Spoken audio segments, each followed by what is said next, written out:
Universitário e advogado. O título da palestra dele é Capitalismo em Favor dos Pobres e, ao final da palestra dele, o professor Felipe Campelo, doutor em Filosofia pela Freie Universität de Frankfurt, vai apresentar uma palestra intitulada Liberdade e Paradoxos do Capitalismo, em algum nível como um contraponto à palestra do Rodrigo. Então, eu peço a atenção de todos, mais uma vez. Rodrigo, sinta-se à vontade.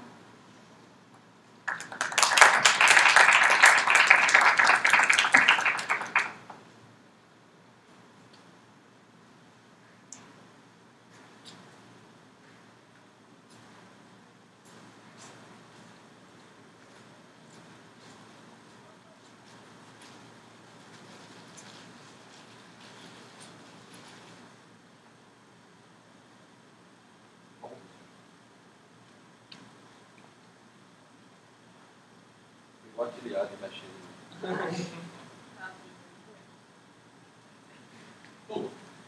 Boa tarde, prazer imenso estar aqui. Sou do Ceará, meu irmão do lado, mas é um orgulho imenso estar na terra de Joaquim Nabuco, estar na terra de Frei Caneca, estar na terra, né, que liderou a Confederação do Equador. Sempre dói no cearense dizer que Pernambuco liderou alguma coisa, né? Mas quem liderou a Confederação do Equador, inegavelmente, foi Pernambuco. E a partir disso eu só tenho a gratidão para a gente ter feito os maiores movimentos seccionistas que esse país já teve, né? A nossa Constituição abre dizendo que nós moramos numa federação, e de federação não tem nada. Só para abrir, 90% dos nossos recursos vão para Brasília e voltam depois para os municípios e estados. Ou seja, ao invés de nós termos uma federação, nós temos um estado praticamente unitário. Quando eu venho falar de capitalismo, as pessoas imaginam que eu vou falar aquele povo assim, né, do mal, aquele pessoal que só quer prejudicar os outros, que tem uma vivência ruim, né, que controla o capital. Né? A gente tem a impressão que é isso. Eu vou falar não, eu vou falar do bodegueiro, do ferreiro, daquela pessoa que vende pipoca, eu vou falar da possibilidade desse cara empreender. Primeiro ponto central, o Brasil está longe, muito longe de ser capitalista. Nós somos o 114º país mais fechado do mundo. Certo? Estamos longe de termos livre mercado nesse país. Em 120 países, segundo a Fundação Heritage, nós somos o 114º. Nosso país seria, né, um exemplo que a gente dá, quem é que bancava as navegações? Quem é que escolhia quem eram os campeões nacionais? Quem é que fazia, né, que as grandes empresas prosperassem? Tudo isso acontecia num regime chamado de mercantilismo. Né? Trazendo para a atualidade, Weber chamava esse também sistema, né, de patrimonialismo. Ricardo Weber chama esse sistema de corporativismo, em que só aqueles amigos do rei não vêm. Não venho aqui defender o Batista, para mim é um dos piores cânceres desse país. Né? Enquanto nós todos pagamos 144% de juros ao ano no cheque especial, nós todos aqui, simples mortais, pagamos isso. O senhor Eike Batista recebeu sozinho 12 bilhões de reais do governo. Isso é um problema desse governo? Não, pessoal, é de todos os governos. Né? A situação é seríssima em relação a isso. É muito complicado você estabelecer isso. Nós temos uma situação muito clara. Né? Alguém aqui tem uma amiga, né, alguma irmã, algum tio, alguma parente está grávida? Conhece alguém próximo que está grávida? O grande sonho das amigas da minha esposa, minhas amigas que estão grávidas, é fazer um enxoval nos Estados Unidos. Esse é o grande sonho delas. Certo? Você sabe por quê? Porque um carrinho de bebê nos Estados Unidos custa $40. Sabe quanto é que custa esse mesmo carrinho de bebê aqui no Brasil? R$400.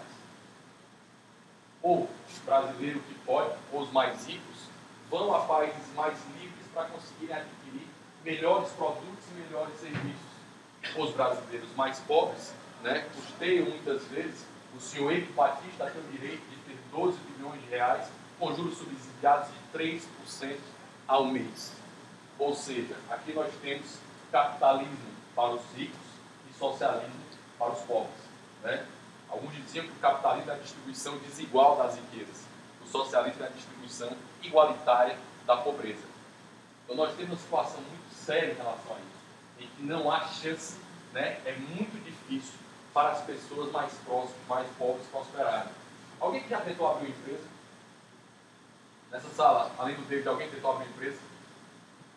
Sabe qual é a média de conseguir abrir uma empresa nesse país? Sabe quantos dias demora para a gente conseguir empresa nesse país? 180 dias em média. Por exemplo aqui, Hong Kong. Por exemplo da Austrália, que era um país que na década de 80, 1980, era mais pobre que o Brasil. E hoje é um país bem mais rico que o Brasil. Né? Sempre que a gente fala mais rico é per capita, tá, pessoal? Não é o PIB absoluto dizer que esse valor vale, não. É o PIB dividido pelo número de pessoas. Né? E principalmente a relação que o Sérgio falou mais atrás, o IDH. Os 10 países mais livres do mundo, coincidentemente, estão, né, dentro do índice de desenvolvimento entre os 10 primeiros colocados.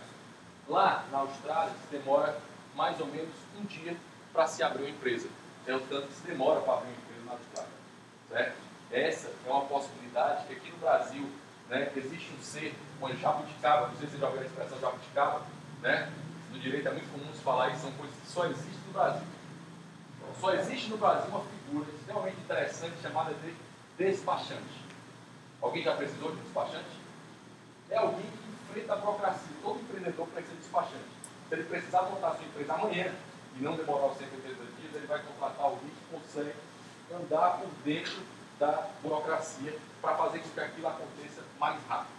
Ou ele contrata um advogado, certo? Que ele pode fazer isso. Também um pouco mais rápido. Sabe quem é que não pode fazer isso? Quem não tem dinheiro para fazer isso. Quem não tem condição nenhuma para fazer isso. Segundo ponto, o capitalismo não é um sistema político. Nunca foi, não é e nunca será. Né? O capitalismo é um sistema econômico, é um sistema de trocas voluntárias. Explicando o que o Sérgio falou, foi exatamente o que ele disse. É um sistema de defesa da propriedade privada, inclusive o seu próprio corpo, em que as pessoas podem trocar voluntariamente algo. Se algo é feito de forma forçosa, está longe de ser capitalismo. Ludwig Mises, né, que é um dos autores mais conhecidos da Escola Austríaca de Economia, dizia que o capitalismo é a forma de cooperação social baseada na propriedade privada dos meios de produção. Esse é o corte. Né? Então, para ficar claro, não defendo corporativista, não defendo patrimonialista, não defendo amigos do rei. Né? Toda vida, passa essa frase na cabeça, toda vida que os empresários se juntarem com o Estado, pode ficar preocupado, olhe para a sua carteira, você está prestes a ser roubado. Né? Eu acho que essa é a frase que pode ficar. Toda vida que empresário se juntar com o Estado, tenha medo. Olhe para o lado, comece a olhar para o seu bolso. Você está prestes a ser roubado. Então, com base nessa premissa, nós temos uma situação muito séria hoje. Né? Hoje, alguém que é dono de imóvel já? Todo mundo é mais jovem. Né? Quem é casado aqui nessa sala? Só o Felipe? Né? E tem filho? Ninguém se entrega, pode casar, pode ter filho. Certo? Eu sou casado e tenho filho. Certo? É uma responsabilidade que você vai ficando mais velho, um pouquinho mais velho que vocês, e você vai tendo na vida. Mas uma coisa interessante para quem compra um determinado imóvel, o proprietário do imóvel precisa de uma coisa chamada de um papel. Ele precisa de um documento. Esse documento no cartório, que é uma das piores aberrações que esse país tem, se chama de matrícula. Pessoal, é barato ter esse papel aqui. Qualquer coisa mais ridícula, só uma vírgula aqui. Qualquer coisa mais ridícula no cartório, eu tenho que provar que a minha assinatura é minha. Já reconheceram firma alguma vez? Reconhecer firma é você provar que aquela assinatura é sua. Mas eu sou eu e a assinatura é minha. Então, mas tem que ter um terceiro dizendo que aquela assinatura é sua. A matrícula também é um terceiro dizendo que aquele imóvel é seu. No Ceará, no Rio de Janeiro, aconteceu uma coisa extremamente interessante. Acredito que não aconteceu em Recife. Aconteceu porque Recife tem um estádio um pouco mais longe. Aqui eu vou dar outra vírgula. Você sabe qual é o maior sistema de últimos 30 anos? Qual foi o maior sistema de transferência de pobres para os ricos da história desse país? Copa do Mundo. Não houve um sistema de transferência de dinheiro tão grande na história desse país como a Copa do Mundo. Nunca os pobres pagaram tanto para que os ricos pudessem ver jogos de futebol. Foi um absurdo. Pode ter certeza, por mais que você não tenha pisado em estádio nenhum, essa conta está sendo paga por vocês. Certo? E isso acontece várias vezes na história, independente do governo que for. Estou dando exemplo desse. Então, para ficar claro, uma coisa que os mais ricos têm é propriedade privada. Uma coisa que os mais pobres têm é propriedade pública. A nossa Constituição fala no artigo 5º que nós todos temos direito à vida, à liberdade e à propriedade. E ao mesmo tempo, ela diz que essa propriedade deve cumprir a sua função social. Na hora que ele falou, eu fiquei pensando em Hayek. Hayek fala uma coisa muito interessante, Frederico Augusto von Hayek, prêmio Nobel de 74, fez 40 anos ontem, certo? Tem outro prêmio laureado, que pode ser Israel Kina em seguida, que é um autor bem conhecido no planeta Terra, infelizmente no Brasil ele é pouco conhecido, deveria ser mais. Ele diz uma coisa extremamente interessante. Ele diz que a palavra social, quando ela se liga a uma palavra importante, ela tira o conteúdo da palavra. É igual uma doninha, que é um bichinho americano, né? Come um ovo, a casca fica intacta e ele tira o conteúdo. O que importa não é a justiça social, o que importa é a justiça. O que importa não é a função social da propriedade, o que importa é a propriedade. O problema não é o controle social, é o controle. Certo? Para ficar claro como é perigoso se deve colocar social no nome, a aura bonita que isso dá. Então, nesse contexto, lá no Ceará, foi feito o seguinte em Fortaleza. Quem conhece Fortaleza aqui? Tem uma viagem sempre que faz no final do terceiro ano para ir para lá, né? A gente faz o caminho contrário para ir para Porto de Galinhas, muitas vezes. É verdade. No meu tempo não tinha isso, hoje tem. Uma situação interessante, lá no Ceará, no final da beira-mar, certo? É um mucuripe. Esse mucuripe é onde sai uma linha de estação, onde sairia o metrô, né, que seria para a Copa do Mundo, também ficou pronto, mas sairia para o metrô. Aconteceu uma coisa muito interessante. Existe um prédio belíssimo, riquíssimo que tem nesse local. Mas, ao mesmo tempo, tem casas que estão lá há 40, 50, 60 anos que essas casas estão lá. Certo? O fiscal da prefeitura, em nome da função social da propriedade, do Estado, ele olhou para os donos dessa casa, que moram lá há 40, 50, 60 anos, e disse o seguinte: olhou para o Vitor, que é o dono da casa, e disse: Vitor, a casa que você mora há 40, 50, 60 anos, ela não cumpre os padrões. Ela não está legal. Ela pode cair. Se eu estivesse olhando do lado, eu ia pensar o seguinte: peraí, ela não caiu 40, 50, 60 anos, como é que ela vai cair agora? Não, mas ela não cumpre o plano diretor da cidade. Aqui tem que passar um metrô. Ela não cumpre a função social.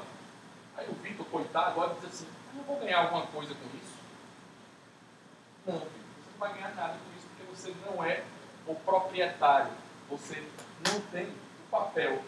Cadê o carimbo do CREA? Cadê a taxa de marinha? Você não tem nada. Você simplesmente não vai receber nada. Você sabe o que aconteceu da noite para o dia no Ceará? Essa mesma coisa aconteceu no Rio de Janeiro. Saíram marcando várias casas. Do dia para a noite, dessas várias casas que pessoas moraram, na casa dentro do lar, deram 40, 50 anos, saiu passando um trator de todas as casas. E todas essas casas foram derrubadas. Pode procurar, né, sobre desapropriação na Copa do Mundo no YouTube. Você vai achar um documentário que fala exatamente sobre isso. Certo? Isso aconteceu no Rio de Janeiro e aconteceu aqui em Fortaleza. Mas tudo isso aconteceu em nome da função social da propriedade. Certo? Não cumpre a função social, então adeus. Só para dar outro caso interessante, em Paulistana, certo? Que é interior do Piauí, estão fazendo a Transnordestina lá. É uma obra necessária, de fato, está precisando de trem. É uma pena não conseguir deslocar aqui em Fortaleza para Recife de trem. Certo? Mas aconteceu uma coisa interessante. Paulistana, no sul do Piauí hoje, né, é um dos lugares mais ricos do Piauí, porque tem soja. O terreno desse senhor que vive da agricultura familiar vale mais ou menos 100 mil reais. Certo? O Estado, né, o Piauí, que era o responsável pela desapropriação naquele local, ele olhou e disse o seguinte: ó, o nome do senhor é Francisco Sérgio. Senhor Francisco Sérgio, eu vou desapropriar a sua casa por R$ 4,75. Não foi 4 mil não, tá? Foi R$ 4,75. Tem ninguém que seja do direito aqui não, né? Alguém é do direito aqui? Então eu vou só contar como é que funciona. Quando você desapropria, não se discute o porquê da desapropriação. O Estado pode dizer que aquilo ali cumpre a função social e define. O mais legal é que é o seguinte: eu defino o que é função social e eu desaproprio. Eu, Estado, defino, ó, a tua casa, ou a tua casa, Vinícius, não cumpre a função social. Vamos desapropriar ela? O que desapropria sou eu mesmo. Né? Ela não cumpre a sua função social. E a fazenda do seu Francisco Sérgio foi desapropriada. A única coisa que você discute numa ação de desapropriação é o valor. Só. Certo? Alguém que tem algum processo na justiça, ou o pai que tem algum processo na justiça, é algo rápido, é algo devagar, certo? A justiça do Ceará é uma justiça mais lenta do mundo. Vou falar da minha realidade. Em geral, certo? Para o senhor Francisco Sérgio lá, ele não tem grandes advogados, não tem como pagar. Ele vai precisar da defensoria pública para conseguir fazer isso, certo? Ok? Como ela é eficiente, funciona muito bem, ele vai lá a primeira vez, é atendido e resolve o problema dele. Não é assim, pessoal? Não, ele vai lá uma, duas, três, quatro, até ele conseguir. Só com um detalhe, ele não mora em Paulistana, ele mora no distrito de Paulistana. Para ele sair do distrito de Paulistana, ele tem que pegar um carro de passeio, um transporte clandestino de passageiro, eu vou já falar disso, e chegar até a comarca de Paulistana para conseguir entrar com a ação. Demora, senhores, pelo menos 2 anos depois da ação ser ajuizada, para que seja julgada no Ceará, vai de 2 a 4, a média é 3, certo? Para ter o julgamento em primeira instância, para ter o julgamento do fórum, que é o primeiro momento. Ganhou 100 mil reais, que é dinheiro que ele tinha direito de fato de receber. E recebe, pessoal, agora? Não. O Estado, ainda que ele perca, o recurso é automático, vai para o remessa oficial, ainda que ele não queira recorrer, tem que ir, vai para a segunda instância, vai para o Tribunal de Justiça. Foi para o Tribunal de Justiça mais pelo menos 1 ano a 2 anos. 4 anos. Ganhou de novo. Ele recebe? Não, não recebe. Certo? O Estado vai recorrer. Recurso especial para o STJ, recurso extraordinário para o STF, para o Brasil. Chegou lá mais 1 ano aqui, mais 1 ano lá. Já se passaram aí pelo menos 6 a 7 anos com um cara com direito de receber 100 mil reais sem poder botar o dinheiro no bolso. E ele recebe agora? Também não. Ele vai ter que entrar com uma ação chamada de ação de execução contra a Fazenda Pública. Depois. Ah, mas ele recebe, né? Ele vai ter que entrar com ação na comarca de Paulistana. Entrou lá com ação. Todos nós fomos citados e intimados, somos citados e intimados para pagar. Nós, todos aqui mortais, somos citados e intimados para pagar. O Estado é citado e intimado para se manifestar. Certo? Ele vai só dizer esse caso do caso. E, amigos, ele recorre de cada ponto, é regra. Ele recorre de cada ponto em relação a isso. Demorou mais pelo menos uns 4 anos para isso. A pessoa transitou a julgar, acabou os recursos, resolveu o processo e agora ele recebe. Não recebe. Ele vai ter que entrar com um negócio chamado de precatório, que os bens do Estado são inalienados, empeorados, transferidos. Se todo qualquer governo foi assim, há muito tempo. Nessa ideia que não pode ser pago, ele vai ter que entrar no precatório, lá do Estado do Piauí. Se ele desse entrada até o dia 1º de julho desse ano, 2014, ele receberia até o dia 31 de dezembro de 2015. Só que se ele der entrada hoje, dia 10, ele só vai receber em 31 de dezembro de 2016. A professora ele recebe? Recebe não, professor. O Piauí está pagando 2002 agora, no precatório. Certo? E a União Federal, quando paga, paga em 10 meses. Certo? Essa é a realidade que se espalha por todo o Brasil.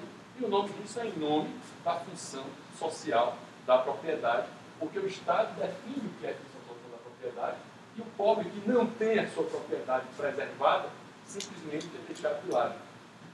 Tem um caso interessante, né, que aconteceu nos Estados Unidos, de uma senhora que morava numa terreno, na casa dela, que ela morava há 50 anos, e o pessoal botou 10 milhões na casa dele, começou com 1, 2, 3, na leilão da casa dele, eu vendo ele por 1 milhão de reais. Eu quero morrer na minha casa. Certo? Aqui no Estado da gente, mesmo para iniciativa privada, o Estado tinha desapropriado na mesma hora.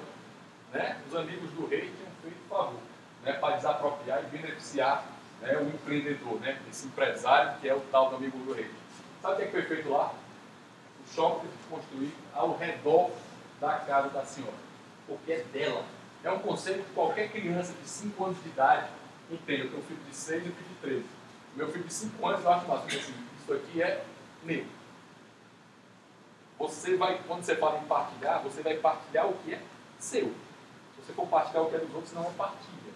Até para entender o conceito de partilhar, você tem que entender o conceito de propriedade.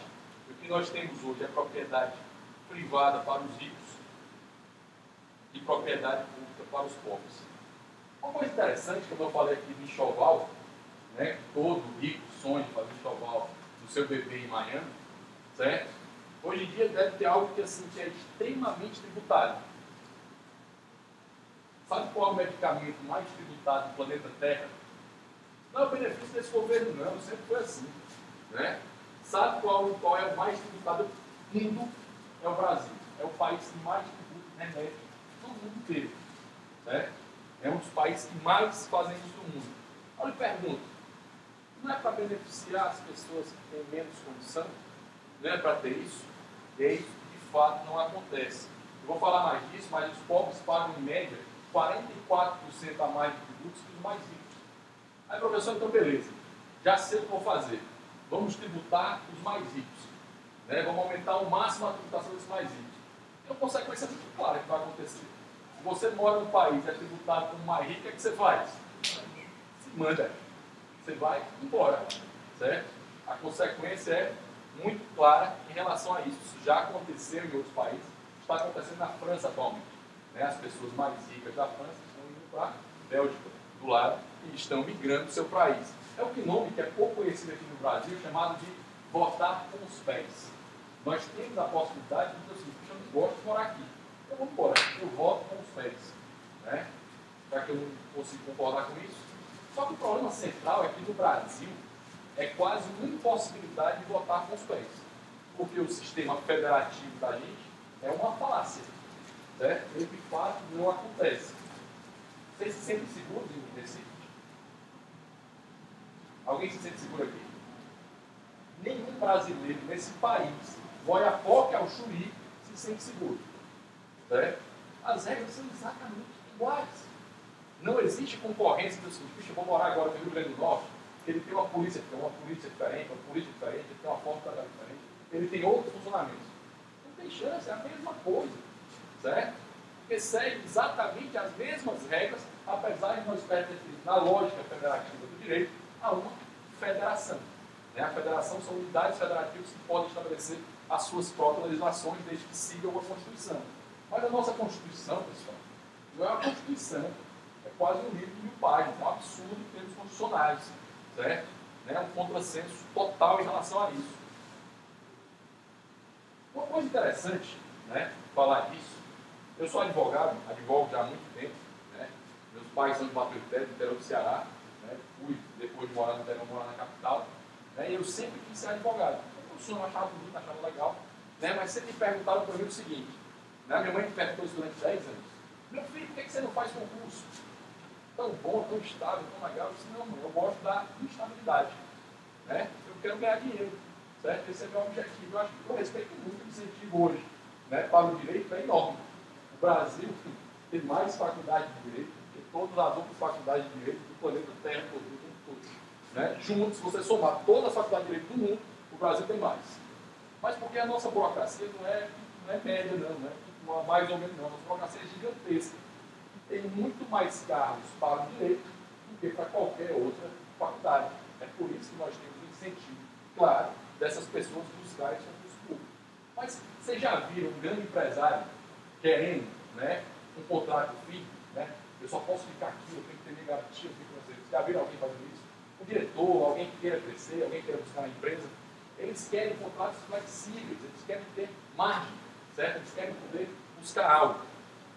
A Carta de Lavoro, alguém vai falar da Carta de Lavoro? Um cidadão democrático que criou, chamado Benito Mussolini, né? Fascista da Itália, e a consolidação das leis do trabalho nada mais é do que um Ctrl-C, Ctrl-V daquilo que aconteceu lá na Carta de Lavoro italiana. Claramente. Né? Vou começar com o salário mínimo. Salário mínimo, senhores, é barreira de entrada. Não tenho dúvida. Se alguém não tem capacidade hoje para ganhar R$ 1.400, ele não entra no mercado. Como assim R$ 1.400? O empregado recebe R$ 698 no seu contra-cheque. É o valor que entra para ele se esse cara ganhar um salário mínimo. Ele recebe R$ 698, apesar de ser 724 o salário atual, só que ele paga tributos também. Sabe quanto é que o empregador paga? R$ 1.400. Eu fico pensando, sempre que eu penso nisso, eu fico pensando no pai de família, né, que acabou de ter menino, está começando a vida com seus 22, 23 anos, e está com só metade do valor que é dele. Mas vamos lá, por que isso acontece? Nós, segundo o Estado, não temos capacidade de fazer a nossa própria poupança. Né? É o tratado como carneiro, como ovelhinha, é aqueles que legislam por nós, né, e obviamente contra nós também. Né? E você coloca uma situação da seguinte forma: o fundo de garantia por tempo de serviço, não dá para derrubar. O fundo de garantia por tempo de serviço é exatamente uma poupança obrigatória que o Estado faz para mim. Eu fui professor muitos anos em faculdade, né, eu recebi o fundo de garantia de dinheiro lá. Tanta coisa que eu podia fazer com esse dinheiro. Mas você não pode, porque o Estado diz que você só pode fazer isso de três formas. O seu dinheiro, viu? A sua poupança. Primeira forma, você pode fazer isso. Se você for demitido, sem esta causa. Segunda forma, se você for comprar um imóvel da SFH até 500 mil reais. Terceira forma, se você passar 3 anos sem carteira assinada. Se você se aposentar depois, são as únicas formas que você pode fazer isso. Mas o dinheiro é seu. Ah, não, mas o Estado cuida dele melhor do que você. Vamos ver se ele faz isso mesmo. A inflação, né, essa inflação oficial, né, bateu o teto da meta. O teto da meta firmado pelo próprio governo era 6,5%. Anualizada, ela deu 6,75%. Ah, mas é muito baixa essa inflação. 5 anos, pessoal, 6%, corrói 30% do que você tem. Você tem uma poupança em 5 anos, 30% que você tem, vai embora. Você guardar o dinheiro no colchão, com a maioria das pessoas mais pobres que têm acesso à conta, o seu dinheiro vai embora, né, em 5 anos, 30% deles. É altíssimo a inflação. E bateu esse teto da meta, que era 6,5%, 6,75%. Né? Eu já falar de inflação, falar como é que o Estado se financia. Mas para dizer como o Estado é bom para cuidar do seu dinheiro, sabe quanto é que é remunerado o teu FGTS? 3%. A inflação é 6,75% ao ano e o teu dinheiro é remunerado a 3%. Mas peraí, eu não posso tirar e fazer o que eu quiser com ele, não, porque eu na aplicação, tal, coisa não. Só se o Estado deixar em alguns momentos que você possa investir em ações do Banco do Brasil da Petrobras. Só. Certo? E investir hoje se lascou. Tá? Mas é uma situação que você tem. Você não pode decidir o que é o seu dinheiro. Você já ouviu falar em Telex Free? Para ver como o Estado cuida bem da gente. Né? Você já ouviu falar em Telex Free? Eu ia falar o que é o Telex Free. Né? Existe um sistema muito parecido com o Telex Free. Aquelas pessoas que estão lá na frente já recebendo vão ganhar muito dinheiro. Ou vão receber aquilo que de fato pagaram. Aquelas pessoas que estão aqui, vocês que não têm filhos, que são casados ainda, certo? Provavelmente não irão receber. Esse sistema se chama de Previdência Social. Certo? É um dos maiores sistemas bons da história da humanidade. Tá? Porque simplesmente ele está quebrada hoje. Né? Todos os governos, independente de qualquer um que seja, disse exatamente isso, porque de fato é um Estado. Um detalhe interessante, nós pagamos um tributo chamado de contribuição social. Nós todos pagamos, porque todo e qualquer produto que você compra, esse tributo está embutido nesse valor. E essa contribuição social, meus filhos, ela é paga por todos nós, certo? Mas o Estado só poderia investir esse dinheiro na Previdência. Mas o Estado é tão legal, e quem fez isso nem foi esse governo, foi o governo anterior, certo? Ele definiu o seguinte: pode-se desvincular 30% do valor que não poderia de maneira alguma ser desvinculado, chamado de DRU, da DRU, desvinculação da Receita da União, para o Estado fazer o que quiser com o dinheiro que deveria ser da Previdência. Certo? Ou seja, você firma um contrato, paga a vida toda e não recebe. Certo? Esse é um sistema que as pessoas que estão aqui na base da pirâmide, nós que somos vocês, eu vou dizer que são nós mais, vocês que são os mais jovens, provavelmente não receberão, talvez nem eu mesmo receba em relação a isso. Peraí, então poderia ir para outra previdência? Não, porque você é obrigado a usar a previdência que o Estado te fornece. Ele tem um monopólio dessa previdência. Você não pode escolher, porque você, coitado, né, você, eu, todos nós, não temos capacidade de decidir o que fazer com o nosso próprio dinheiro. Tem vários outros pontos para falar, mas não tem pouco tempo, né, eu acho que o tempo vai estar perto de acabar, certo? Né, o Felipe aqui deve estar amolando a faca aí para mim de volta, tá? Eu vou falar uma coisa interessante. Tem 3 formas do Estado se financiar. A primeira forma é a forma mais conhecida. Né? Imposto de renda, imposto sobre serviço, certo? Imposto de contribuição social. Tem uma série de formas que são tributos. Mas aí é uma coisa mais bonitinha. Tem princípios, tem ideias, tem toda uma lógica que o tributo só pode ser cobrado no outro ano se for feito no ano anterior. Tem toda uma, né, vamos dizer assim, um sistema de checks e balances, né, de controles, para evitar que isso seja de forma absurda. Né? Mesmo ficando que seja de forma absurda, o resto está chegando a 40%. Longe de ser o único problema do Brasil. Né? Porque o problema não é só o tributo.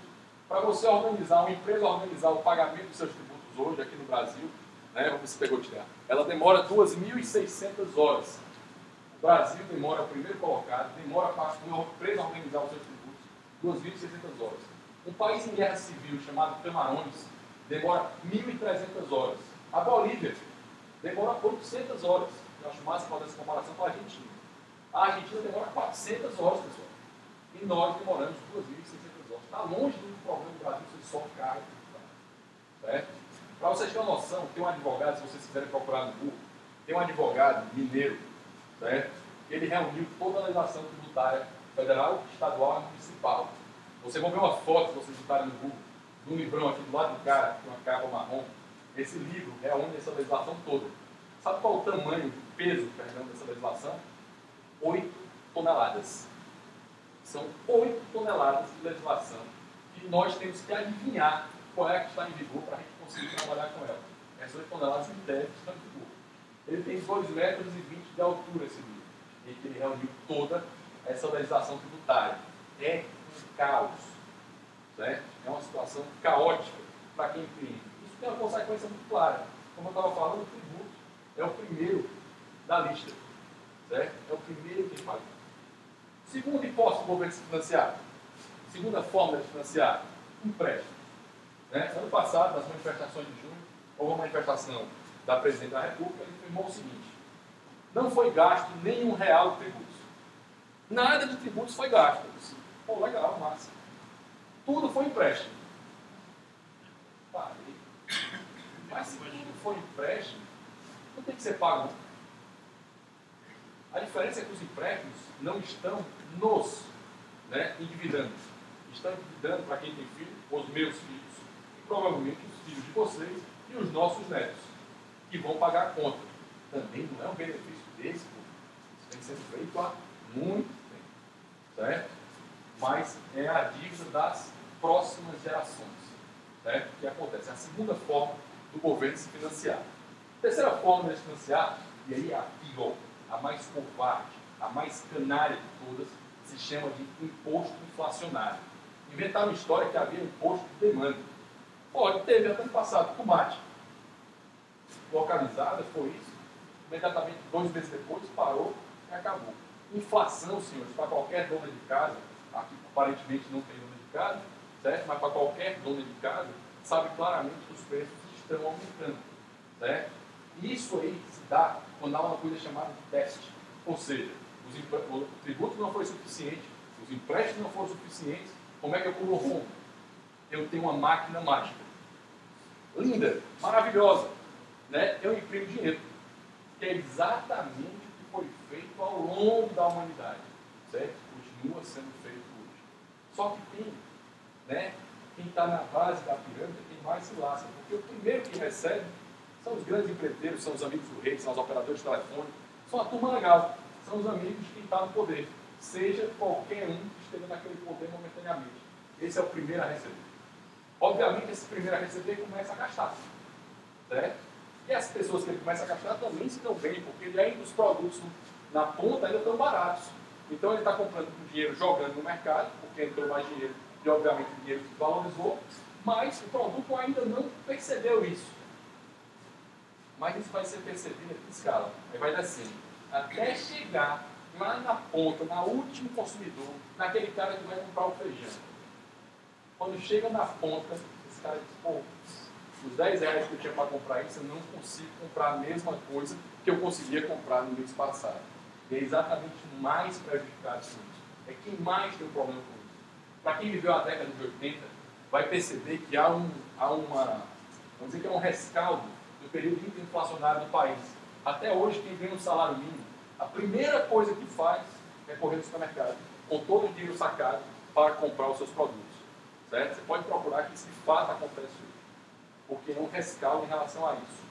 E com isso tudo, além de ter um imposto inflacionário, os pobres pagam mais inflação. Uma coisa que eu acho legal, massa, é dizer que o Bolsa Família é a solução dos problemas. Né? Todos os problemas. O Bolsa Família é um sistema criado por um cara, coincidentemente liberal, chamado Milton Friedman. Foi esse cara que sugeriu a ideia de você ter um voucher, né? Uma distribuição imediata de renda. Tá? Só que tem um problema sério. Não se comemora quem entra no negócio, se comemora quem sai. Se bate palma porque as pessoas saíram desse problema, não porque elas entraram no problema. Mas você vai dizer o seguinte, esse é o menor dos problemas. O Bolsa BNDES, o Bolsa Rico, é infinitamente pior. Só o Eike Batista, que recebeu 12 bilhões de reais, vale mais do que todo o Bolsa Família. Só para ter noção de como o Bolsa Rico é péssimo. Mas vamos aqui, na seguinte situação. Quem é que se dá bem, senhores, com a distribuição de renda? Quem é que mais arrecada dinheiro? Quem é que recebe? Quem é que diz que vai receber? Bertrand Juvenel, num livro chamado A Ética da Redistribuição, fala que o mais beneficiado com isso é o distribuidor. Não existe ninguém mais beneficiado com isso do que o distribuidor. Porque podem ter certeza que a pessoa que recebe R$70 de Bolsa de Família, os produtos que ela compra, ela gastou muito mais. Não tenho dúvida disso. Certo? Não tenho dúvida. A situação hoje é gravíssima em relação a essa situação. Estou acabando. A Chocadá. Alguém que viu os Caminhos das Ilhas? Viu? Filme chamado Caminho das Ilhas. Não sei se você não viu ele. Lembra? Do Dalit? Do Dalit, tá? O cara. Não, né? Barruan. O Barruan, que era o Dalit, que era o Márcio Garcia, certo? Que era a Juliana Paz, o Barruan dele.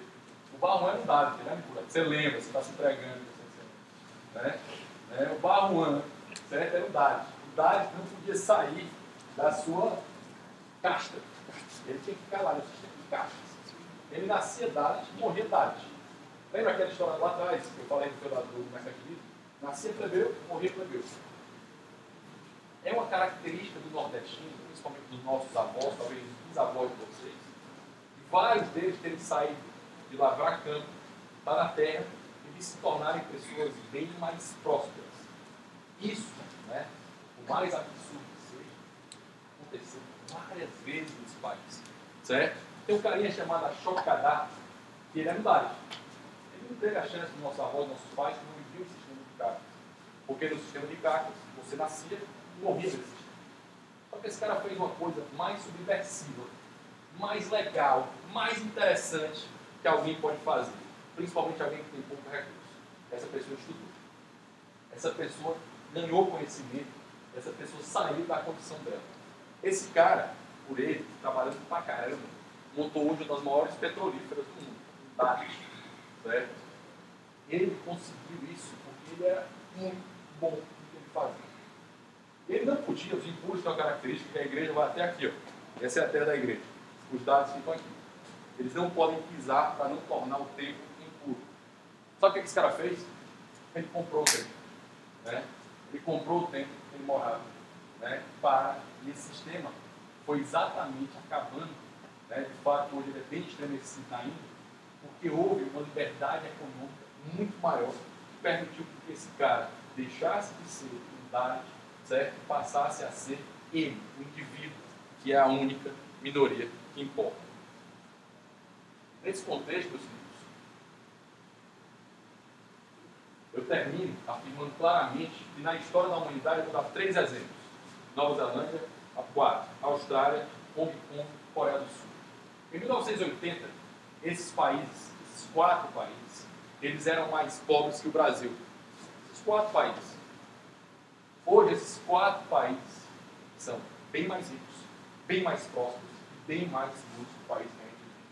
E todos eles só conseguiram isso com essa frase, né, de Milton Friedman.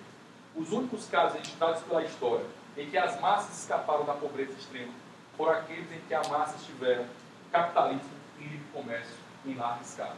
Muito obrigado.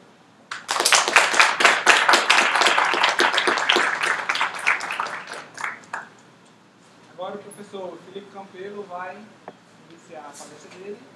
Está aqui, voltando no contexto. Papel.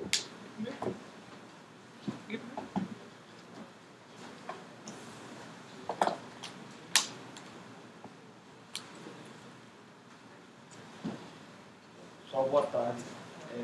Gostaria de agradecer então o convite para estar aqui debatendo temas cruciais, né? E a proposta é eventualmente fazer um contraponto, mas só, quer dizer, a possibilidade de ter eu acho que um debate em torno dessas questões dizer, sem cair em leituras ortodoxas, clichês, marxistas, capitalistas, esquerda e direita, eu já acho muito produtivo, até porque essas estigmatizações é o que, na minha opinião, provocaram o maior empobrecimento no debate, principalmente aqui no Brasil. Então, eu queria partir, portanto, de um ponto de vista crítico, né, com fundamentalmente dois conceitos que eu gostaria de problematizar e, enfim, discutir. O primeiro é o próprio conceito de liberdade, e seguindo, foi bom que, como eu sabia que até já a proposta discutindo essa distinção em Isaiah Berlin, né, do conceito positivo e negativo, eu acho que quando a gente fala de liberdade, de liberalismo, a gente tem que ter realmente um refinamento sobre o que de fato a gente entende exatamente por liberdade. Eu acho que é um pouco essa concepção que de algum modo diferencia algumas abordagens. E um segundo aspecto é propriamente uma dimensão antropológica. Isso que a gente pode talvez colocar nesses termos, né? O que ao meu ver, profícuo o próprio Mises, né, que discute uma praxeologia em torno de uma reflexão sobre a ação humana, né? Então, nesse sentido, eu vou problematizar o que a gente entende por racionalidade. Então, de modo que dois conceitos vão guiar nessa reflexão, primeiro liberdade, segundo racionalidade, e eu vou problematizar um pouco esses dois conceitos, concluindo com uma certa abordagem propositiva sobre isso. Primeiro, em torno do conceito de liberdade, eu queria lembrar um filósofo um pouco heterodoxo nesse sentido, né, inclusive para colocar o termo de liberdade dentro da perspectiva, inclusive, do liberalismo político. E aí a gente pensar propriamente as consequências quando a gente fala de liberalismo político, liberalismo econômico, né, preciso então, deixar claro isso, que é Hegel. Hegel ele já oferecia um certo debate crítico sobre a concepção de liberdade entendida no sentido negativo, né, quer dizer, como a ausência de barreiras, a ausência de coerção, no sentido de questionar se meramente não sermos impedidos, né, de fazermos algo, se isso por si só já fornece um certo conteúdo ou oferece as possibilidades de realização da liberdade.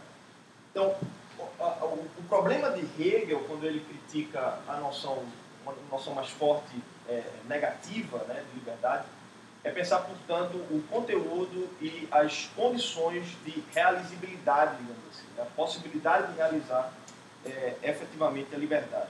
E nisso, o que é que Hegel faz? Ele toma a liberdade não meramente como um ponto de partida, né, mas, antes de tudo, como um horizonte normativo. Quer dizer, o sujeito, ele de algum modo, torna-se livre. Ele precisa encontrar condições para expressar a sua liberdade.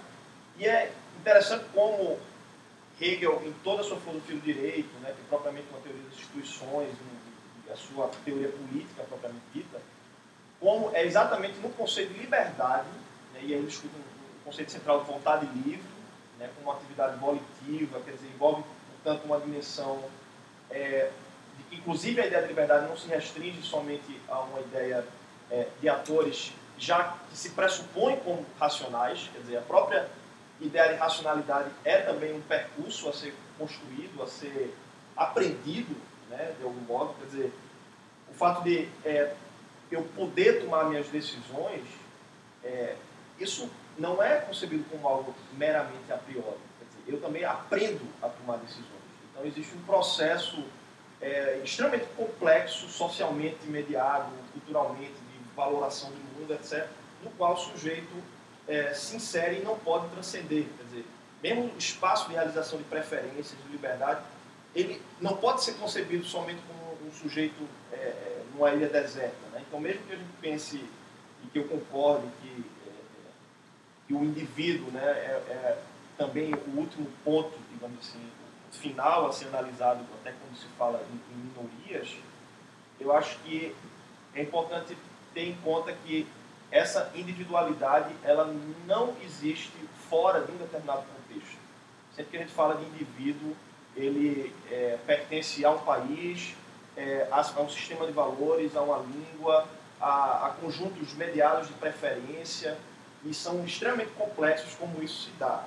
Né? Então, tanto a ideia de liberdade aqui, né, como esse jogo aí de realização de preferências, de hábitos, etc., isso, o sujeito não nasce já sabendo o que ele quer, né? O sujeito não nasce de algum modo autônomo, né, livre, mas ele precisa de condições para realizar essa liberdade. Então, eu acho que nisso existe um ponto comum também no nosso debate, que é a ênfase na liberdade individual.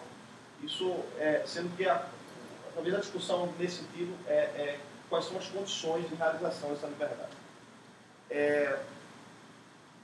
E é interessante que um segundo conceito que o próprio Hegel já levanta, a gente pode chamar de liberdade optativa ou reflexiva, é o debate que ele tem com Kant, que em última análise oferece pilares para várias dessas reflexões, tanto de um liberalismo mais estrito, quanto também de John Rawls, etc., o predomínio de todo o debate da filosofia contemporânea parte dessa noção de Kant.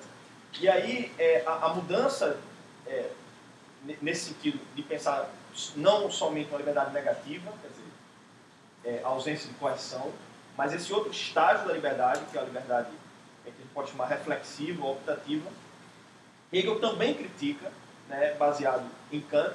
E aí, quando o Tiago mencionou esse fundo cultural do próprio cristianismo, né, para chegar a uma determinada noção, às vezes até paternalista, quer dizer, que tem um outro que decide por mim, etc., essa ideia de um suporte, né, é interessante como isso, na verdade, se vincula muito mais a uma noção de tradição católica, né, o protestantismo, e aí a crítica que Hegel faz a Kant.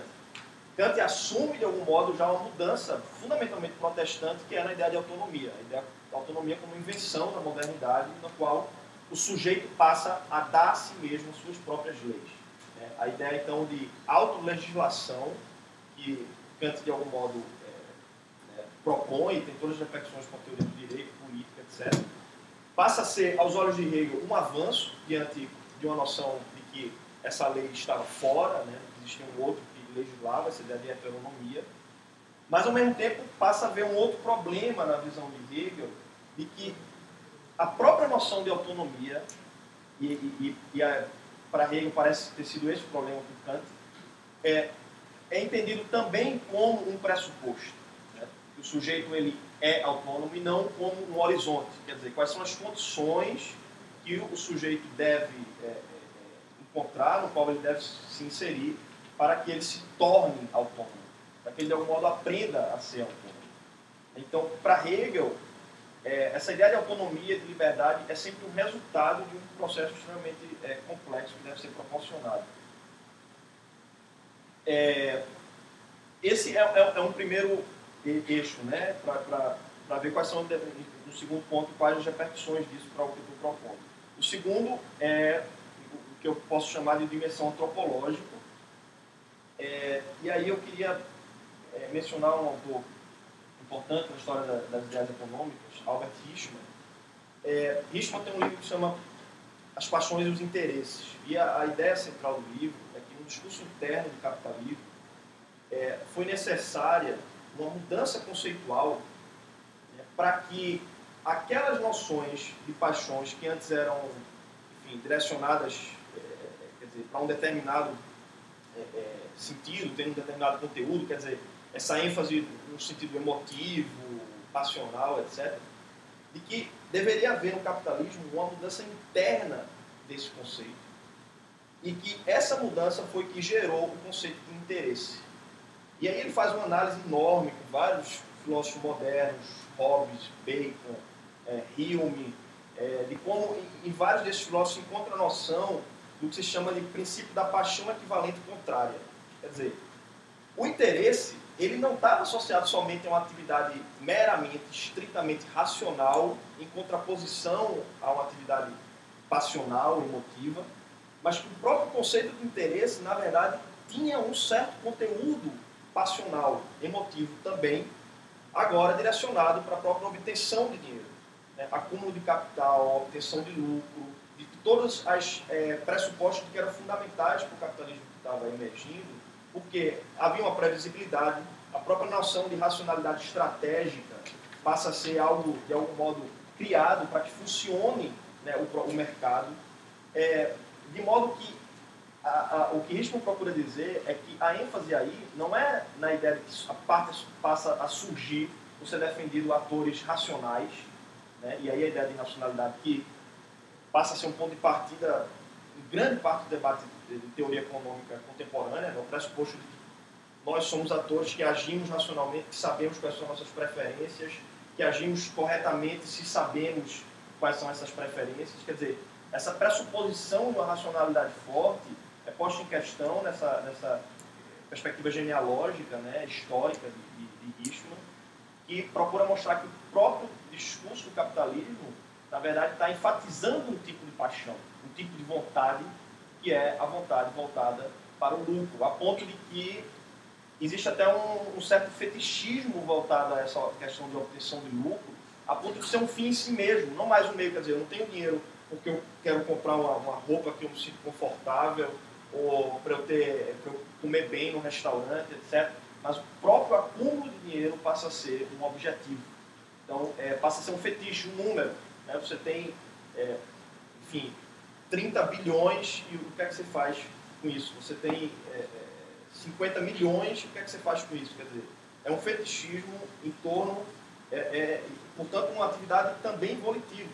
Não tem nada de racionalidade nisso.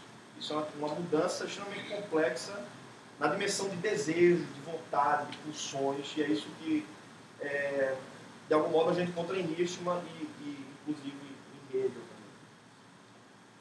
Exatamente porque não se parte do pressuposto que sujeitos são autônomos, racionais, livres, vários pressupostos que, por si só, podem ser problematizados, não porque eles são um problema normativo, não é que alguém está sendo contra que a ideia de liberdade, autonomia, racionalidade, mas que há uma certa ficção, há um problema descritivo nisso, de que esses conteúdos eles devem ser vistos como um dever ser, portanto, um horizonte normativo, e não como algo descritivo, que de fato é assim e é facilmente observado nesse modo. Né? Bem, e aí, a partir disso, eu gostaria de sugerir alguns problemas nesse tipo de discurso, né? Para a gente poder debater, enfim. Também no sentido, provavelmente, de provocar, de problematizar. Eu chamo, está no título da palestra, a ideia de paradoxo do capitalismo. Né? E o que é que a gente pode entender como um paradoxo? Eu entendo, gostaria de propor fundamentalmente como uma espécie de déficit empírico. Né? Quer dizer, há uma promessa, portanto, há um horizonte normativo que a gente pode até, de algum modo, procurar defender, né? Como eu defendo, como de liberdade, autonomia, a própria ideia de racionalidade, enfim, mas há uma promessa dentro do sistema capitalista de realização de tudo isso, quer dizer, que, por um lado, ou assume como pressuposto essa ideia de atores racionais que agem no mercado racionalmente, etc., ou que já são autônomos, que têm toda a capacidade de decidir por si mesmo, o que é melhor, etc. E, por outro lado, um problema de que, mesmo que esses pressupostos sejam válidos, eu queria problematizar e tentar entender onde eles, de fato, se encontram, empiricamente. Então, às vezes, há uma promessa que pode não se concretizar. E aí eu cito 3 exemplos disso. Primeiro, a relação de mercado e regulação, exatamente por conta do pressuposto e aqui a ideia que estamos falando, o próprio papel, o último análise, o papel do Estado, né? Então, há uma defesa muito clara da ideia de Estado mínimo, que eu acho que em grande parte é profícua, e a gente deve procurar entender o que é que significa, mas que, empiricamente, a gente vê vários problemas disso, né? Eu acho que, na verdade, os últimos exemplos podem ser contra-exemplos interessantes para isso, né? Se a gente pensar Coreia do Sul, etc. Vários outros são bem mais problemáticos, né? Se a gente pensar, por exemplo, hoje, o país que mais cresce, China, 3 vezes mais do que qualquer outro, quer dizer, um capitalismo de Estado, fortemente. A última coisa aí já é clara, é falar de liberdade. Então, há um problema já que me parece jamais evidente, né, se a gente quiser relacionar mercado e liberdade, né, outros problemas, como a própria ideia de capitalismo financeiro, que acaba sendo um modelo no qual se incorreu em toda a proposta do desenvolvimento do capitalismo.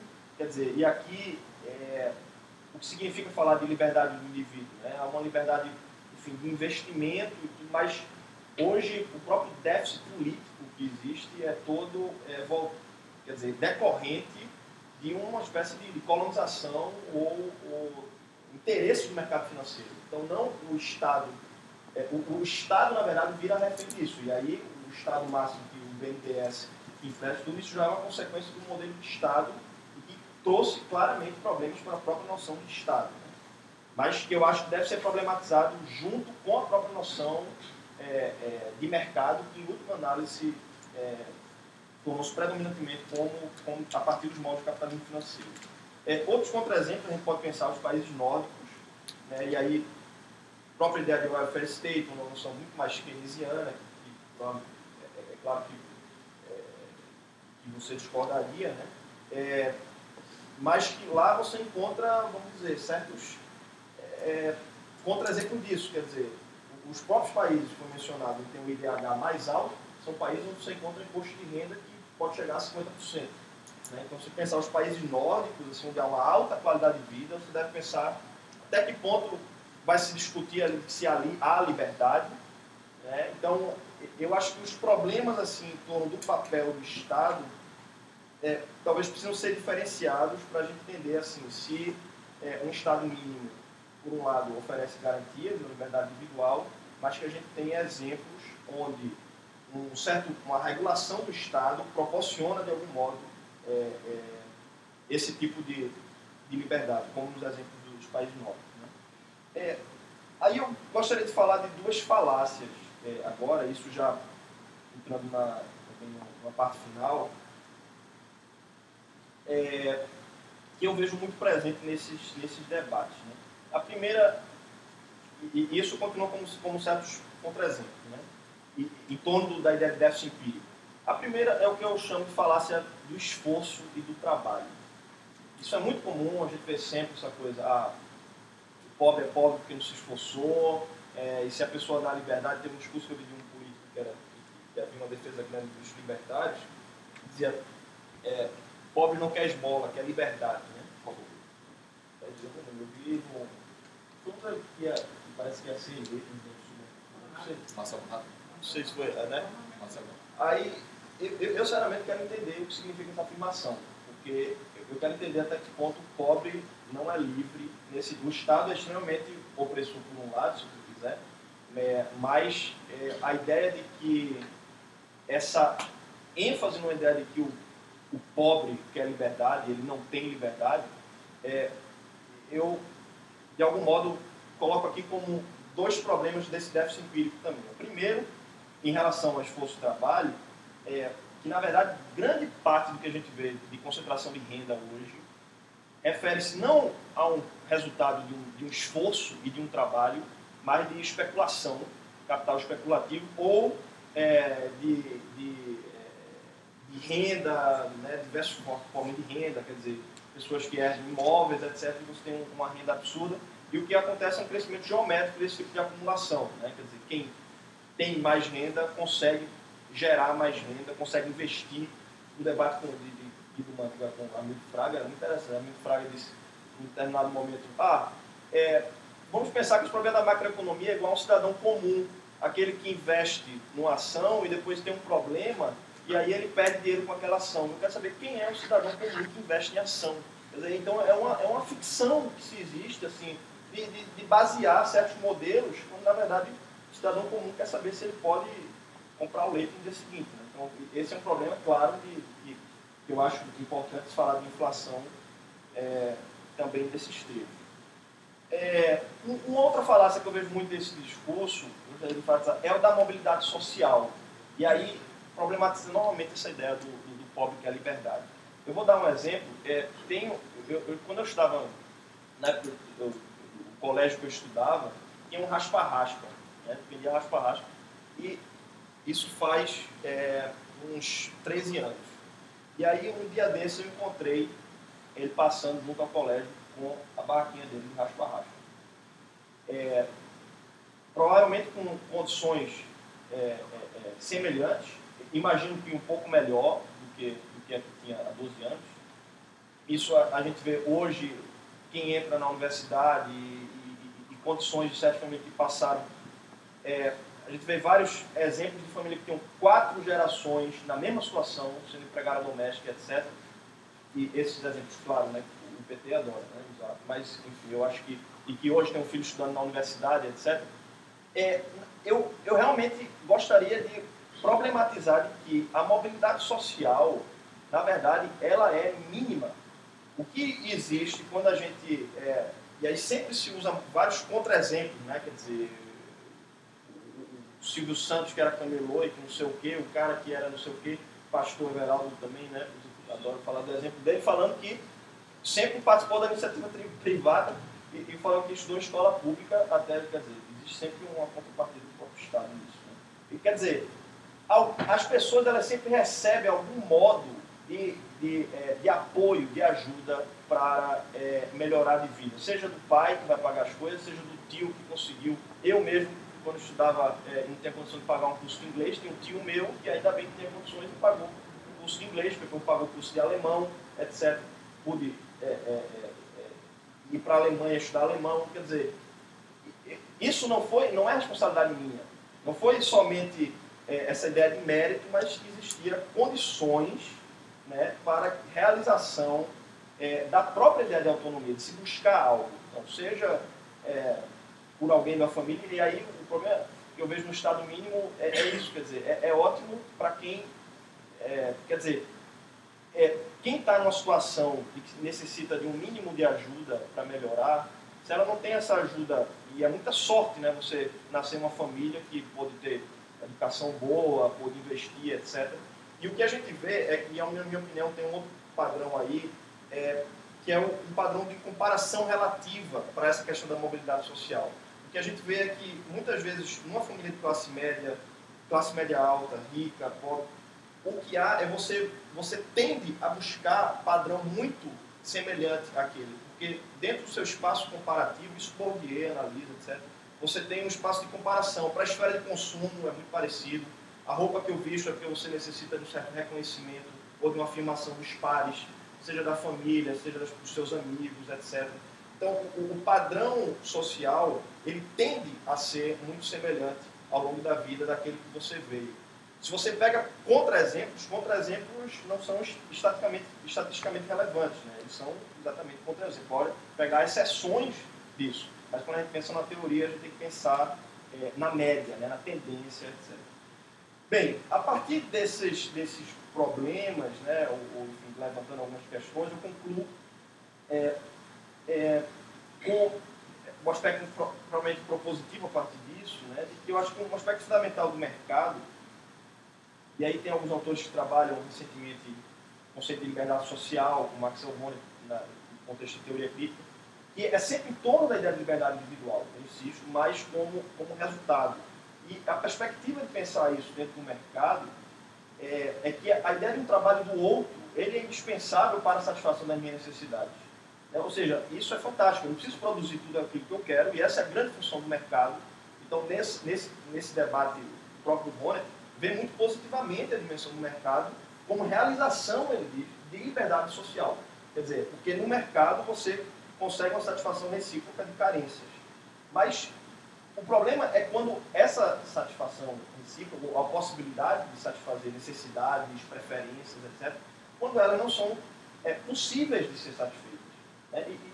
E onde é que está o problema? Né? Então, é na própria revisão da concepção do mercado. Não é ser contra o mercado, ou até ser contra a ideia de Estado mínimo, mas de repensar como o mercado em si pode proporcionar um conteúdo que, dentro dessa tradição, se fala de um conteúdo moral, um certo vínculo que deve existir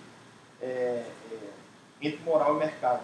Um exemplo muito daqui é o próprio Ocupista Elita, né, que está sendo muito debatido, etc. E todas as críticas eram em torno de que o Estado não tinha conseguido suficientemente fazer um contraponto à ideia de mercado. Mas isso é claro, quer dizer, as críticas às construtoras eu acho extremamente problemáticas. Se elas fossem livres para fazer o que quisessem, chegava lá, construía 40 torres de 200 andares e pronto. Porque o único padrão, isso é a lógica do mercado, Adam Smith já falava disso, é a busca de lucro, é a busca de vantagem pessoal, etc. Se você não tem, se não fosse o Estado que chegasse ali e falasse de plano diretor, impacto social, etc., você ia ter vários problemas. Mas eu concordo, e aí enfatizo isso, né? E isso vai muito pelo interesse dos Estados. E aí você falou, por exemplo, das desapropriações, a gente teve tudo isso aqui também. As mesmas desapropriações, então realmente... Eu conheço os exemplos, é por isso que eu digo. Não, então, é isso que quando você isso acontece no país todo. E aí realmente o Estado age seletivamente. E aí essa é a minha crítica, eu concordo contigo. Pronto, então, o que eu acho é que se a gente repensar a noção de mercado a partir dessa ideia de liberdade social, quer dizer, de que o mercado pode ser um espaço de realização de liberdade, mas sempre numa dimensão normativa, quer dizer, como dever ser. Aí você repensa o próprio sentido de trabalho como sendo fundamental nessa dimensão, quer dizer, então, e aí você tem contra essa ideia de um capitalismo, de uma acumulação de riqueza desproporcional, quer dizer, geométrica, no qual os ricos já continuam. Isso aí não precisa nem falar de Piketty, para estar mais em moda hoje, né? Mas é uma discussão já ampla e já tem tempo isso. Então, eu acho que para a satisfação a proporcionar a realização recíproca de necessidades, preferências individuais, você encontra sim o mercado como proporcionando isso, mas você tem que repensar a própria ideia de trabalho. A ideia de imposto, eu acho que continua sendo um interessante intermeio disso, quer dizer, na busca da acumulação de riqueza, das minhas preferências, você consegue equilibrar os problemas nessa distribuição. E aí é o que eu chamo de solidariedade institucionalizada, quer dizer, um papel institucional de solidariedade. Pronto, então, com isso, eu concluo, né, que o processo de aprendizagem, portanto, que é fundamental nessa realização da liberdade. Quer dizer, o sujeito não nasce autônomo, mas ele aprende. Isso é necessário, processos institucionais extremamente complexos. O próprio mercado pode ajudar isso. E não é possível que o mercado seja uma esfera de realização recíproca de preferências individuais se duas condições, na minha opinião, não sejam preenchidas. Essa dimensão de formação, quer dizer, o aprendizado, né, e aí você pega aspectos psicológicos extremamente complexos também, e que haja garantias institucionais para superar determinadas contingências nesse processo. E aí a gente pode pensar uma dupla dimensão do Estado. Ou seja, um Estado que assegure condições as mais amplas possíveis de satisfação recíproca de necessidade, mas, portanto, que seja forte na garantia dessas condições, mas mínimo no que diz respeito a quais são essas preferências, permitindo um pluralismo maior possível de opções. Não significa um Estado paternalista, tampouco assistencialista, mas um Estado que permite a realização da liberdade individual, tomada agora não como pressuposto, mas como horizonte normativo. É a concepção de que é preciso que sejam preenchidas determinadas condições sociais e econômicas para a realização da liberdade individual. Obrigado.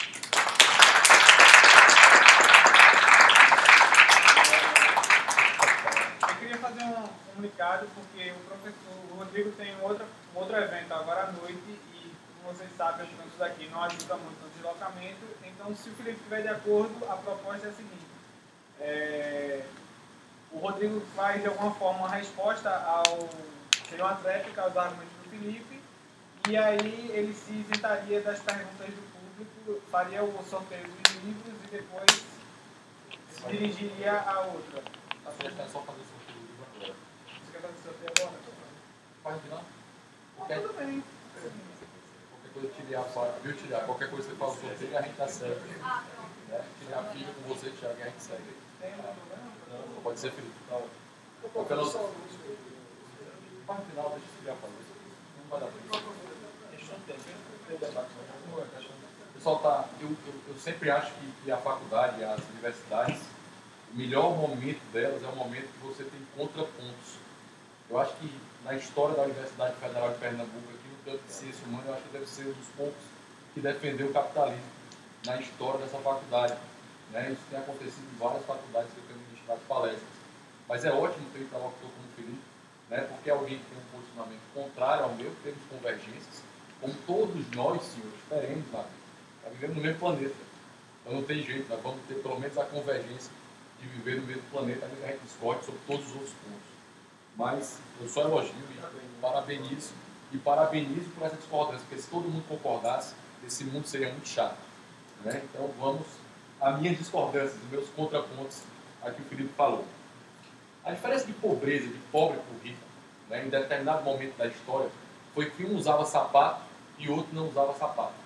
Você conseguia visualmente verificar quem era pobre e quem era rico.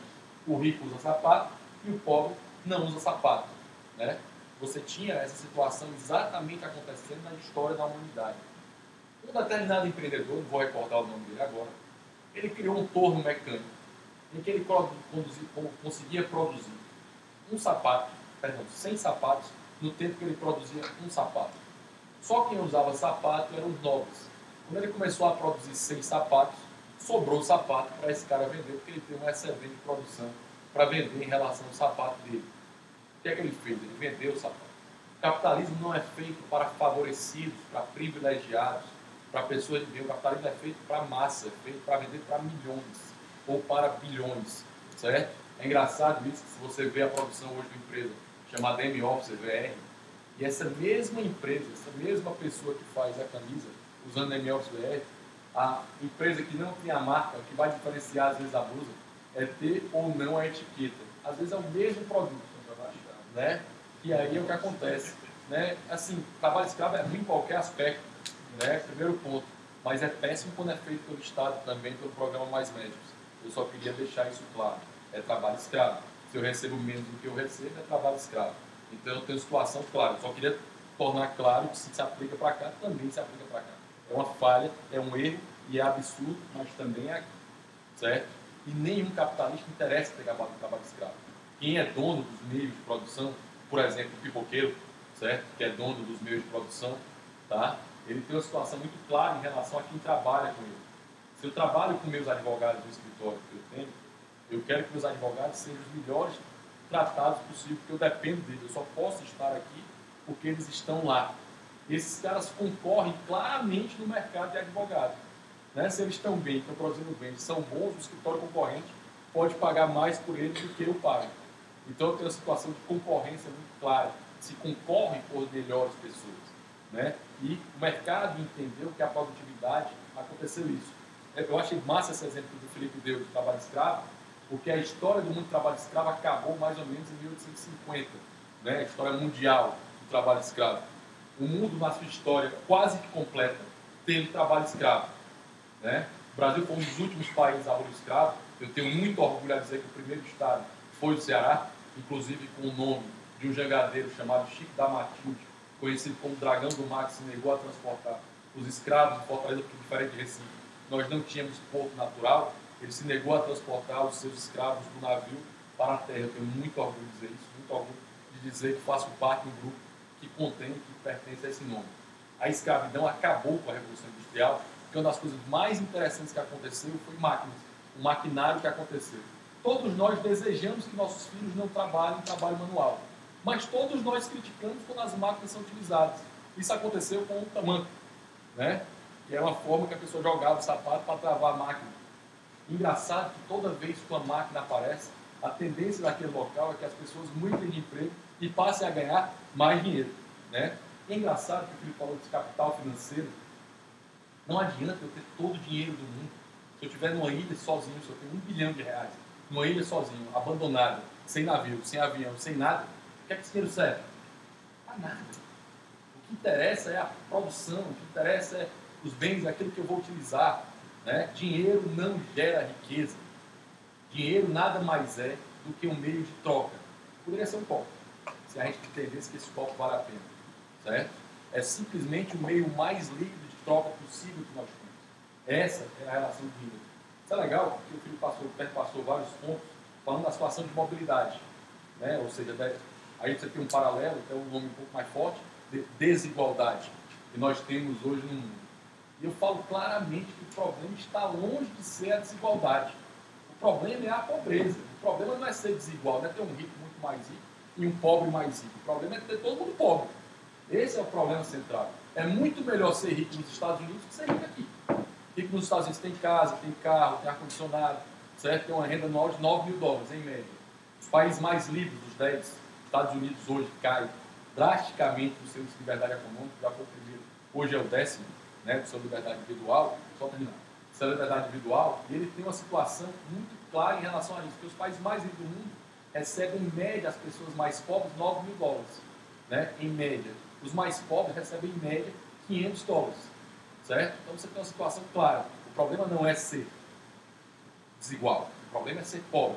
Se o cara ficar mais rico e o outro ficar mais rico, o pobre ficar mais rico, e essa desigualdade aumentar, isso é completamente diferente, portanto que o pobre deixa de ser pobre. Né? Não vou aumentar, como acontece em algumas situações, eu aumento a faixa, eu baixo a linha. Eu digo o seguinte, olha, esse cara aqui era pobre, era classe média. Ó, agora é esse. Não, mas agora é esse. Não, mas agora é esse. Certo? Eu baixo a linha. E é esse o problema sério que nós temos de manipular os próprios dados. Winston Churchill dizia uma frase que eu gosto muito, eu só acredito nos dados que eu próprio manipulo.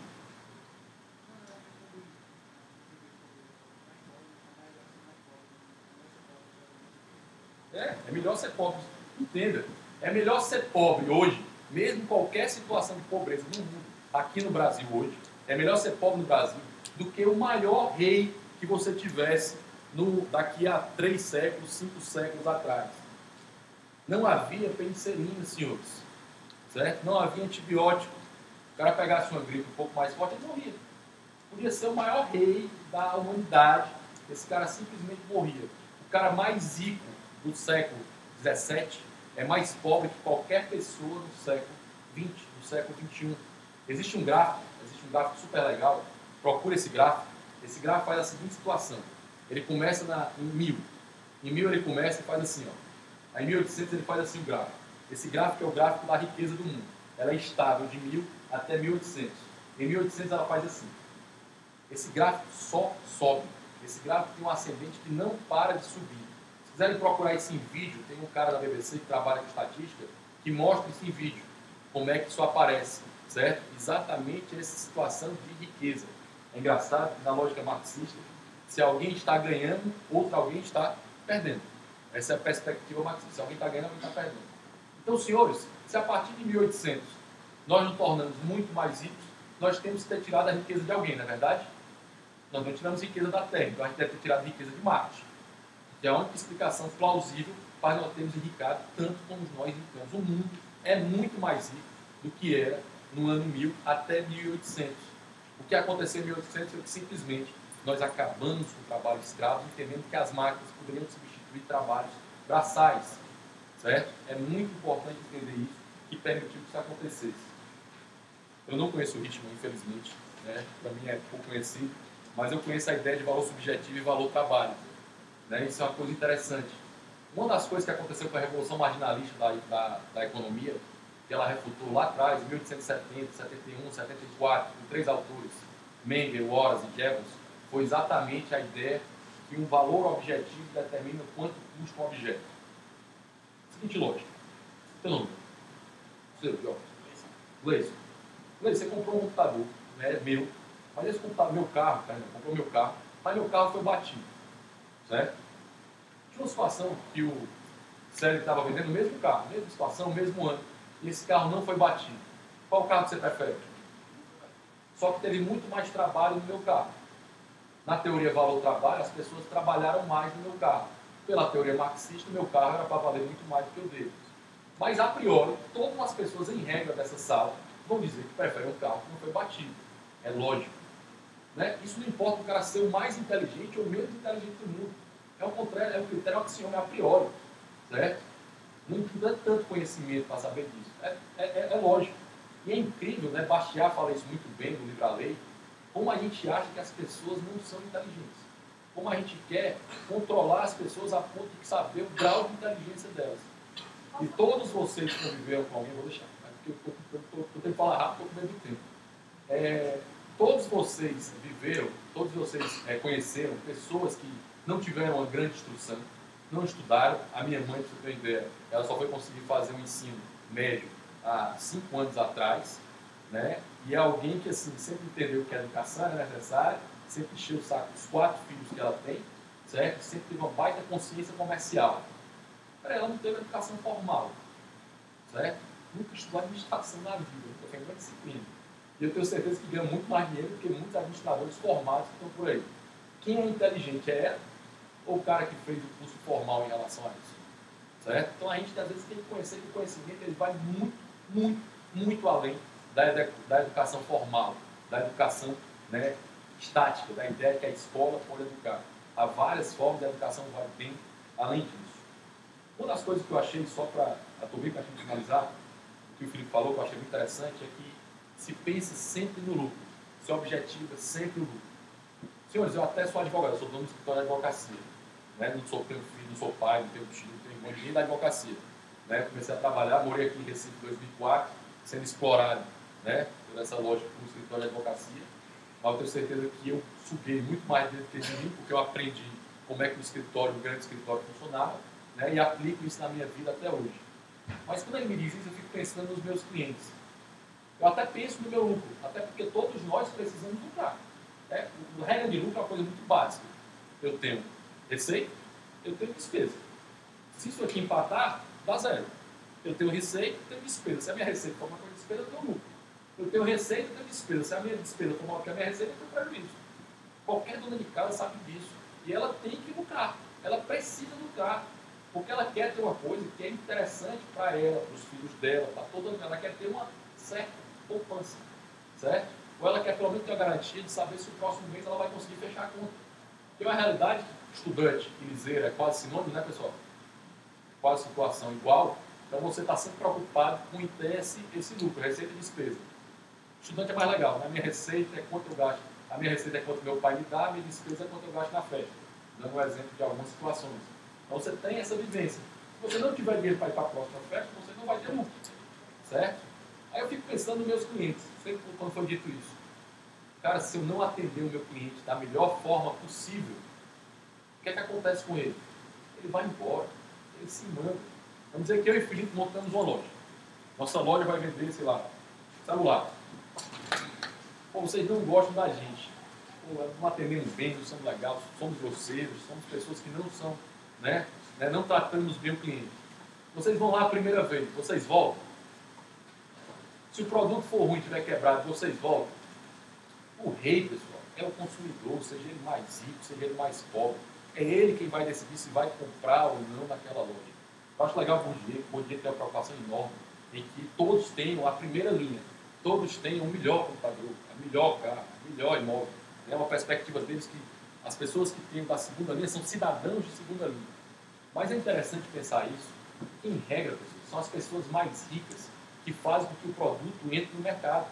São elas que permitem que muitas vezes determinado produto entre no mercado e esse produto seja vendido depois em escala.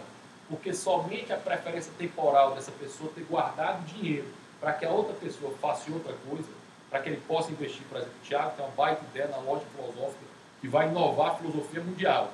Pô, eu vou investir no Thiago. Vale a pena, certo? Porque eu vou ganhar dinheiro junto com o Thiago. Tá? Isso é uma realidade mundial. Seria massa, se você tivesse ideia, eu estou topando. Certo? Que é uma realidade que nós temos. Muitas vezes a gente pensa que essa coisa estática, né, que o mercado é outra coisa. Pessoal, isso aqui é mercado. O que a gente está fazendo aqui, como já foi dito, é mercado. Nós, quando escolhemos o nosso tempo, não existe um recurso mais escasso. Não existe no mundo um recurso mais escasso do tempo. Eu acho massa a frase de Ariano Suassuna, mas eu não vou lembrar dela. Adoraria lembrar dela aqui em Recife. Certo? Ele diz que nós todos temos um mal irremediável, não é isso? Esse nosso mal irremediável é que nós todos vamos morrer. Certo? Não tem jeito. Certo? A certeza que todos nós temos é a morte. Na hora que nós escolhemos estar com o nosso tempo aqui, ouvindo 2 professores, né, que concordam e discordam, como todas as pessoas na vida fazem isso, certo? É uma escolha do seu tempo, é o seu mercado, da sua vida, se vale ou não a pena estar aqui. É isso que precisa ser atendido. O mercado é uma coisa longe, disforme. Aí você diz, a Bolsa de Valores é longe, certo? Que aí foi o que o Thiago falou, que é uma coisa interessante, né? Que aí eu vou finalizar. Nós todos não investimos em ação. Infelizmente, quando a empresa é pública, como é o caso da Petrobras, nós todos investimos em ação. Não tem jeito. Porque se a Petrobras quebrar, nós todos pagamos a conta. Todo mundo é Né? Todas as pessoas pagam a conta da gasolina. Todos nós pagamos a conta. Não tem jeito. Isso vai para qualquer empresa, em qualquer governo. Se a empresa for pública e der lucro, ela vai dar lucro para o governo. Se a empresa der prejuízo, ela vai dar prejuízo a todos nós.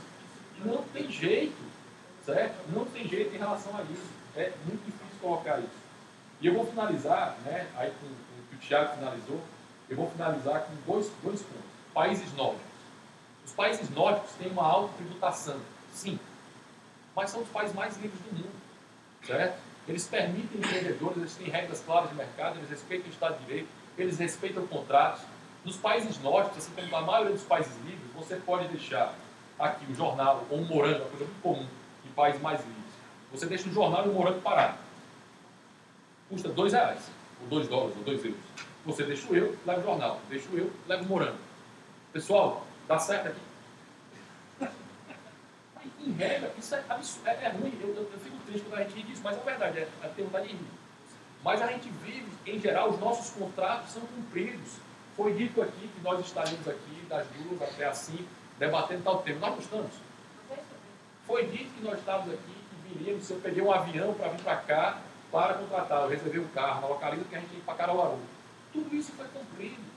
Mas nós vivemos uma sociedade que a todo momento espera que os nossos contratos serão descumpridos. Pessoal, quando você compra uma coxinha, você come a coxinha. Quando você pega um ônibus lhe leva, por pior que seja, mas lhe leva. Certo? Você tem contratos cumpridos. Só que nós temos um custo de transação gigantesco, porque nós todo tempo temos uma expectativa que o contrato vai ser cumprido. E essa expectativa, Alain Perefet disse, num livro chamado Sociedade da Confiança, em que é muito sério e muito difícil um país prosperar se eu não souber que os contratos serão cumpridos, se eu não tiver o sentimento. Aí eu trago, né, o poder simbólico, e talvez Bourdieu bateu uma coisa boa e é interessante que ele fala disso, de eu não achar que vai dar certo. Porque se eu achar que todo tempo vai dar errado, eu vou estar todo tempo buscando medidas para conseguir resultar isso. Então, assim, os países nórdicos são extremamente livres. O único problema do Brasil está longe, muito longe de ser só a tributação. Certo? Eles são muito tributados para você, pessoa física, para mim. Sabe por que eles tributam muito pouco? O empreendedor. Quem quer criar emprego, quem quer criar negócio, eles tributam bem baixinho. Certo? Porque eles querem a criação de riqueza. Uma coisa importante, pessoal. Quem tem poupança pode errar por mais tempo. É um fato. Se eu tenho muito dinheiro, eu posso cometer vários equívocos. Mas se eu só tenho um dinheiro, só tenho aquele dinheiro, e quebra a minha empresa, o que é que acontece comigo? Eu quebro. Mas se eu tenho muito dinheiro e quebro uma empresa, não é tão problema para mim. Né? Os países nórdicos são muito ricos, porque há muito tempo eles estão acumulando dinheiro. Então eles têm essa vantagem em relação a isso. Nós não temos. Certo? Nós somos muito pobres ainda. É uma falácia dizer que o país tem a maior economia do mundo. Divide isso por renda per capita, vai embora toda a riqueza que nós temos. Né? Divide isso por pessoa, a nossa riqueza lá embaixo.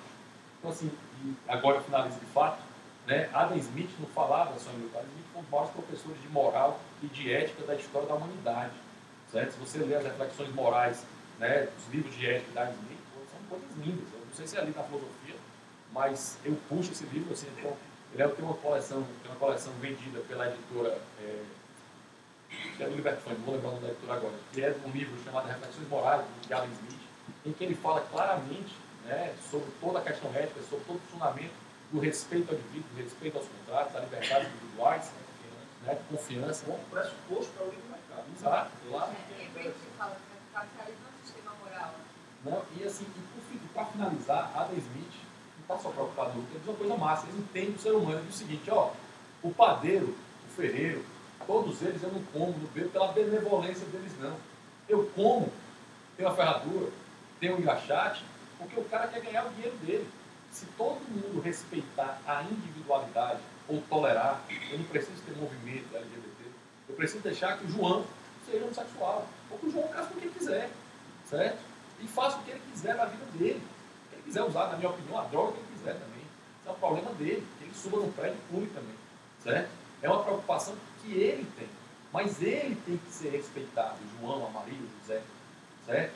Se a gente tiver um indivíduo sendo respeitado, a sociedade será respeitada. Porque se eu me sinto parte da sociedade como indivíduo, eu sou parte. E é essa parte que importa. Por mais que a gente tenha a mesma língua, a mesma situação, a mesma vivência, eu tenho que ter respeito a ponto de não chegar e dizer assim, pô, Felipe, você, só para dar um exemplo, é um idiota, babaca, isso não tem nada a ver. Porque eu estou aqui na discussão acadêmica, certo? E é esse respeito que nós temos que ter, por mais que eu discorde, não é nenhum caso, mas por mais que eu discorde 100% do Felipe, eu tenho todo o direito de ouvir o Felipe. A liberdade de expressão, aí para puxar o gancho do Thiago, não está em ouvir aquilo que você gosta, está exatamente em ouvir aquilo que você não gosta. Pessoal, obrigado. Falei pra caramba.